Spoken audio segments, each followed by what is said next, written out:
জন্মবার্ষিকী পালন করতেছি, আমার ছেলের জন্মদিন উপলক্ষে কেক কাটা অনুষ্ঠান করে আমি যদি এটা পালন করি, এটা আমি ছোঁয়া মনে না করে যদি করি, তাহলে একটা সুন্নাত বেদাতের প্রশ্ন আসবে না।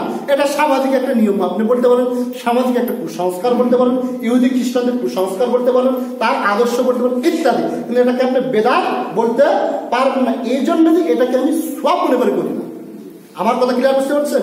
মুখে ভাত দেওয়ার অনুষ্ঠান করছেন, তারা সব মনে করে করতেছে, করেনি, যার কারণে এটাকে আপনি বেদাত বলতে পারবেন না। কিছু না, এটা সে সব মনে করে করে না, তবে ইহুদি খ্রিস্টানদের নিয়ম অনুযায়ী তারা করার চেষ্টা করে, যার কারণে বিধর্মীর অনুসরণ করার কারণে কালকে আমাদের তাদের সাথে হাসল আসলো। এই ক্ষেত্রে এই সমস্ত কিছু বলতে পারবো, কিন্তু এখানেই আবার আরেকটি পয়েন্ট দেখেন, আমার ছেলের জন্মদিন পালন করলাম সব মনে করে নয়, যার কারণে এটা বেদাত হলো না। কিন্তু রাসূল মুহাম্মদ সাল্লাল্লাহু আলাইহি সাল্লামের ঈদে মিলাদুন নবী করা, এটা সব মনে করে করা হয় না এমনিতে করা হয়? এই ক্ষেত্রে যেহেতু ঈদে মিলাদুন নবী করা হচ্ছে, সব মনে করে করা হচ্ছে, আল্লাহ এই কাজে খুশি হন এই মনে করে যেহেতু করা হচ্ছে, সেহেতু এই ক্ষেত্রে কি থাকতে হবে? আতাকুম রাসূল ফাখুযু, রাসূলের দেওয়া থাকতে হবে।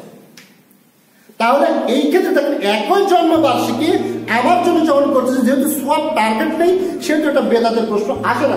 রাসূল মুহাম্মদ সাল্লাল্লাহু আলাইহি সাল্লামের জন্মবার্ষিকী যখন আমি করতে যাব, সেটাতে যেহেতু সব টার্গেট রয়েছে, আল্লাহর খুশি টার্গেট রয়েছে, সেহেতু সেই ক্ষেত্রে আমাকে দেখতে হবে রাসূল মুহাম্মদ সাল্লাল্লাহু আলাইহি সাল্লাম করেছেন কিনা।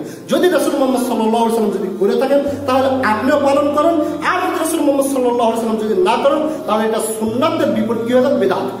এই ক্ষেত্রে এটা কি হয়ে যাবে? বেদাত হয়ে যাবে। এই জন্য এর সব টার্গেট রয়েছে, আর বেদাত ওটাকেই বলা হয় মান আহাদাসা ফি আমরিনা হাযা মা লাইসা মিনহু ফাহুয়া রাদ্দুন, মান আমিলা আমালান লাইসা আলাইহি আমরুনা ফাহুয়া রাদ্দুন।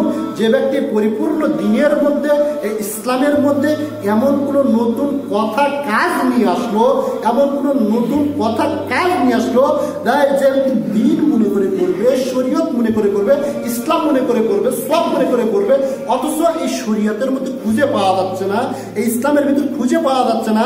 ঈদে মিলাদুন নবী রাসূল মুহাম্মদ সাল্লাল্লাহু আলাইহি ওয়াসাল্লাম নিজে করে গেছেন, করে তিনি জানেন, তার মৃত্যুর পরে তো করা হয়েছে। উফাত দিবসের যে জন্মবার্ষিকী, মৃত্যুবার্ষিকী রাসূলের যে করা হচ্ছে, তার মৃত্যুর পরে তো করা হয়েছে।